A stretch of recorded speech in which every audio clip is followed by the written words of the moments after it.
Hello दोस्तों, आज हम जिस मूवी को एक्सप्लेन करने वाले हैं वो है टैग। 2015 में ये मूवी थ्रिलर साई-फाई मूवी है। इसकी IMDb रेटिंग 6.1 आउट ऑफ 10 है। चलिए बिना किसी देरी के मूवी एक्सप्लेन शुरू करते हैं। मूवी की शुरुआत में दो स्कूल बस दिखाई जाती हैं।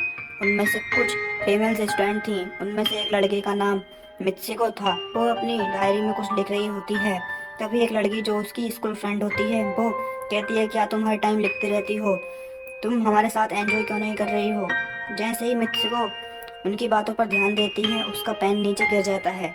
जैसे ही वो अपना पेन नीचे उठाने के लिए नीचे झुकती है, तभी अचानक कोई तेज सी चीज आकर उन दोनों बसों को बीच में से काट देती है, जिसकी वजह से सभी लड़कियों के दो हिस्से हो जाते हैं। जैसे ही मित्सुको ऊपर उठती है और देखती है कि ये अचानक क्या हुआ, क्योंकि ये नीचे झुकी हुई थी, वो इसलिए बच चुकी थी। वो ये सब देखकर काफी डर जाती है और बस से बाहर निकलकर भागने लगती है। और वो तेज सी चीज हवा थी जो सबको काट रही थी। वो हवा मित्सुको के पीछे पड़ जाती है।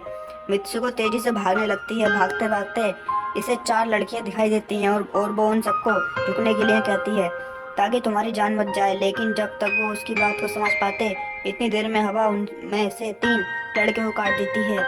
एक लड़की को मित्सुको बचा लेती है। फिर इन्हें वहां पर कुछ साइकिल चलाते हुए लड़कियां दिखाई जाती हैं और फिर मित्सुको उनको भी बचाने की कोशिश करती है, लेकिन ये लोग उन तक नहीं पहुंच पाते। हवा उन्हें भी काट कर फेंक देती है। इसी दौरान वो बची हुई लड़की भी मारी जाती है। मित्सुको बहुत ही ज्यादा डर जाती है। फिर वो इधर उधर भागने लगती है। फिर वो एक नदी के किनारे पहुंच जाती है। वहां पर वो अपना फेस और हाथ धोती है जिस पर खून लगा हुआ था। वहां पर पहले से ही बहुत सारी डेड बॉडीज पड़ी हुई थी जिनको हवा ने काट दिया था। वहां से वो एक डेड बॉडी के कपड़े चेंज करके उसके कपड़े पहन लेती है। आगे सीन चेंज होता है और हम देखते हैं कि मित्सुको चलते चलते एक स्कूल में आ गई है। वहाँ पर बहुत सारी फीमेल स्टूडेंट हैं।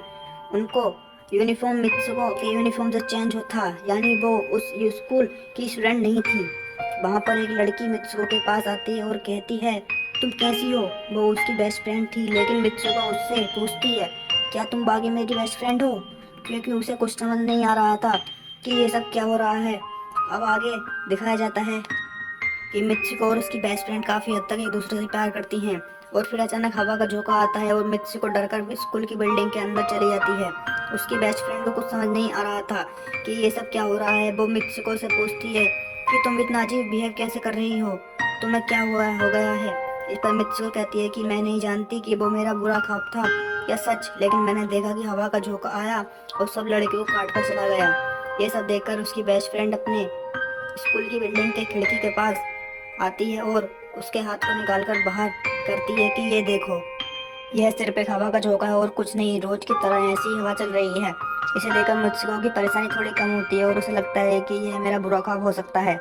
इसके बाद मित्सुको अपनी दो फ्रेंड की ओर लेती है और क्लास बंद करने के प्लान बनाती है। जैसे ही ये चारों क्लास से बाहर आ रही होती हैं, तभी उनकी टीचर भी वहां आ जाती है और इनको देख लेती है। ये चारों तेजी से वहां से भाग जाती हैं और टीचर वहीं पर रह जाती है। वो चारों भागते भागते एक लेक पर आ जाते हैं। वहां पर मित्सुको के फ्रेंड बाकी फ्रेंड्स को भी उसके बुरे ख्वाब के बारे में बताती है। तो उनमें से एक लड़की भागती है और कहती है, हो सकता है कि यह सच हो, जैसे मिरर वर्ल्ड में होता है और वहाँ सब इस दुनिया से अपोजिट यानी उल्टा होता है। यह कहते ही वो लेक में एक पत्थर फेंकती है और कहती है, ये देखो, यहाँ तो मैंने पत्थर फेंका है, लेकिन हो सकता है दूसरी दुनिया में मैंने ऐसा ना किया हो।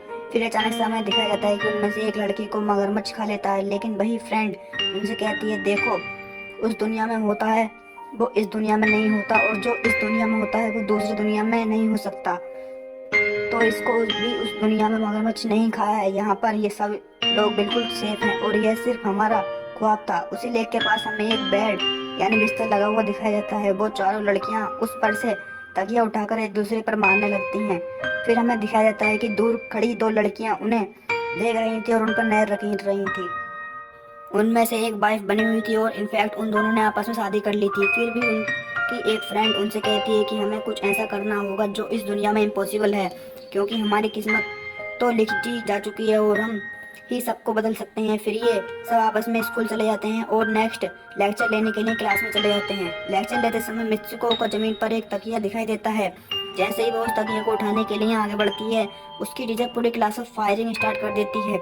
जैसे ही वो तकिया उठाकर ऊपर देखती है, जब तक उसकी क्लासरूम की सारी लड़कियां मर चुकी होती हैं और यहाँ पर मित्सुको एक बार फिर से बच चुकी होती थी। जैसा उसने अपने ख्वाब में देखा था। मित्सुको की टीचर वहां आती है और उससे कहती है कि तुम्हारी हिम्मत कैसे हुई क्लास बंद करने की, अब तुम भी नहीं बच सकोगी। लेकिन इसके साथ ही इनकी बाकी दो फ्रेंड्स भी वहां आ जाती हैं और वहां से भागने लगती हैं। लेकिन दूसरी टीचर उसके दोनों बेस्ट फ्रेंड को भी मार देती है। जिन स्टूडेंट की जान बच गई थी वो उनके साथ बाहर भागती है, लेकिन उनकी टीचर आतंकवादियों की तरह उन पर फायरिंग कर रही होती है। जो आगे बची हुई स्टूडेंट होती हैं हवा उन्हें काट देती है। मित्सुको यहाँ पर एक बार फिर से अकेली पड़ जाती है। इसके बाद वो भागकर एक क्राउड वाली जगह पर आ जाती है और फिर पुलिस स्टेशन जाती है। वहाँ पर सब कुछ बता रही होती है। जैसे ही पुलिस ऑफिसर ये सब सुनती है वो कहती है कि तुमने कपड़े तो स्टूडेंट वाले नहीं पहने हुए हैं। वो उसको शीशा दिखाती है।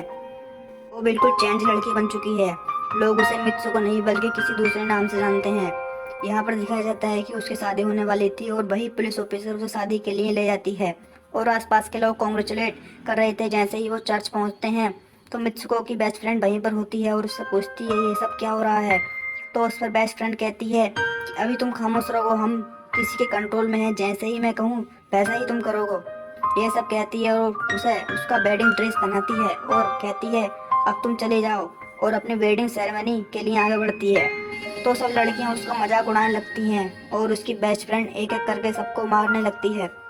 लेकिन सब लड़कियां उस पर हंसना नहीं छोड़ती। जैसे ही वो आगे बढ़ती है तो उसके ग्रूम की जगह एक ताबूत होता है। जैसे ही वो ताबूत खोलता है उसमें से एक खौफनाक पिग बाहर आता है। मित्सुको उसे देखकर काफी डर जाती है। उसे एक टूटी हुई बोतल से उस पर अटैक कर देती है। फिर मित्सुको और उसकी बेस्ट फ्रेंड उसे लेकर चर्च के बाहर आ जाती हैं। यहाँ पर भी दो लड़कियां इन्हें रोकती हैं, लेकिन मित्सुको उसकी बेस्ट फ्रेंड उन्हें मारकर ये मित्सुको दूसरी साइड आ जाती है। चलते चलते वो मिरर में खुद को देखती है और फिर से एक अलग लड़की बन जाती है। वहाँ पर रेस हो रही होती है। कुछ लड़कियां इसके पास आती हैं और कोई अलग नाम से उसे कहती हैं कि तुम तो बहुत अच्छी रेसर हो, तुम भाग क्यों नहीं रही हो। जब वो भागना स्टार्ट करती है तो वो खुद में भागने की एनर्जी फील करती है और रेस जीतने की पूरी कोशिश करती है। वहाँ पर उसे उसकी फ्रेंड भी नजर आती है जो कि स्कूल में मर चुकी थी, और उसकी बेस्ट फ्रेंड भी वहाँ पर नजर आती है। भागते भागते वो देखते हैं कि वही पिग और वही औरतें जिन्होंने उन्हें चर्च में रोका था उसकी तरफ आ रही होती हैं। दो रेसर उससे पूछ कहती हैं तुम यहाँ से चली जाओ, इस दुनिया से बाहर चली जाओ। वो भागते भागते एक अंधेरी जगह पर आ जाती हैं। वहाँ पर कुछ स्टूडेंट होती हैं जिन्होंने यूनिफॉर्म पहना होता है। वो सब मित्सुको की तरफ आती हैं और कहती हैं हम सब तो मरे हुए हैं और तुम्हें भी मार देंगे। लेकिन मित्सुको की बेस्ट फ्रेंड वहाँ आती है और कहती है तुम इसके जाल में मत फंसना, तुम अपना असली नाम बार बार कहो। तभी उसकी बेस्ट फ्रेंड बार बार उसका असली नाम मित्सुको मित्सुको कहकर पुकारने लगती है और इसी के साथ वो अपनी असली रूप मित्सुको में वापस आ जाती है। इसी के साथ उसकी फ्रेंड अपने हाथों में लगे वायर्स दिखाती है और कहती है प्लीज़ मेरे ये वायर्स खींच दो ताकि मैं इस दुनिया से बाहर आ सकूं। लेकिन उसे डर था कि उसके ये वायर्स खींचने पर उसकी जान न चली जाए, और क्योंकि वो उससे बहुत प्यार करती थी तो वो उसके वायर्स खींचना नहीं चाहती थी। लेकिन अपनी बेस्ट फ्रेंड के इंसल्ट करने पर वो वायर्स खींचती है और इसी के साथ उसकी बेस्ट फ्रेंड के दो हिस्से हो जाते हैं। और फिर वो उसे एक गेट दिखाई देता है। दरवाजे से बाहर आने पर वो देखती है कि वो आदमियों की दुनिया में आ चुकी है और वहाँ पर उसके पोस्टर भी लगे हुए हैं जिसे कुछ लड़के देख रहे होते हैं। फिर एक लड़का इसकी तरफ आता है और उससे कहता है कि तुम फ्यूचर्स में हो, और ये सुनते ही वो बेहोश हो जाती है। जैसे ही वो होश में आती है और आगे बढ़ती है तभी वो देखती है कि एक बूढ़ा आदमी एक रूम में बैठकर गेम खेल रहा होता है और उसके गेम में मित्सुको को वही कैरेक्टर नजर आते हैं जो पहले वह बन चुकी थी। बूढ़ा आदमी कहता है कि वो गेम मैंने ही बनाई है, मैं ही तुम लोगों को कंट्रोल कर रहा हूँ। तुम तो बहुत पहले ही मार जा चुकी थी लेकिन मैंने तुम्हारा डीएनए लेकर तुम्हें फिर से बनाया। मित्सुको को यह पता चला कि मैं गेम हूँ, मैं हूँ, तो वो सोचती है कि शायद अभी वो अपनी दुनिया में वापस आ सकती है। फिर एक आदमी आता है और मित्सुको को अपने पास बुलाता है। तो वो बूढ़ा आदमी कहता है जाओ इस गेम की आखिरी कड़ी, आखिरी सीरीज को खत्म कर दो।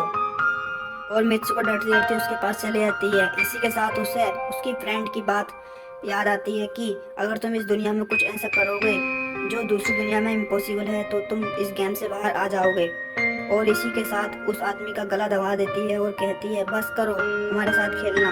और वो खुद उस बूढ़े आदमी की छड़ी उठाती है और अपने पेट में दे मारती है जिससे उसकी डेथ हो जाती है। और बूढ़ा आदमी यह सोच भी नहीं सकता था कि मित्सुको ऐसा कुछ कर सकती है और इससे उसकी डेस्टिनी चेंज हो गई थी और इस गेम में तो वह मर गई थी मगर उसकी असल दुनिया में वो अभी भी जिंदा थी। फिर दिखाया जाता है कि मित्सुको के बाकी कैरेक्टर भी किसी न किसी तरीके से मार लेते हैं और वो सब के सब गेम का पार्ट नहीं थे। फिर हमें मित्सुको दिखाई जाती है जो बहुत बड़े बर्फीले मैदान में लेटी है और वो अब अपनी असली दुनिया में आ चुकी थी और सब कुछ खत्म हो चुका था। यहाँ पर वो बिल्कुल सेफ थी। इसी के साथ ही यह मूवी एंड हो जाती है। Thanks for watching.